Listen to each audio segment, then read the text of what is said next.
থাইল্যান্ডের ভোটাররা আজ নতুন সংসদ নির্বাচনের জন্য ভোট দিতে যাচ্ছেন। পাশাপাশি একই সাথে দেশটির সংবিধান সংস্কার নিয়েও একটি গণভোট অনুষ্ঠিত হচ্ছে। গত বছরের ডিসেম্বরে দেশটি প্রতিবেশী কম্বোডিয়ার সাথে যুদ্ধে জড়িয়েছিল। প্রধানমন্ত্রী আনুতিন চার্নিভাকুল হঠাৎ করেই এই নির্বাচনের ডাক দিয়েছেন।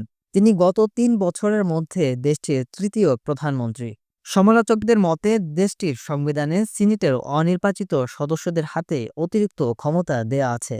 এবারের এই নির্বাচনকে মূলত দুটি দলের মধ্যে লড়াই হিসেবে দেখা হচ্ছে। দুটি দল হলো রক্ষণশীল ও সেনা সমর্থিত ভুমজাই থাই পার্টি ও তরুণ সংস্কারপন্থী পিপলস পার্টি।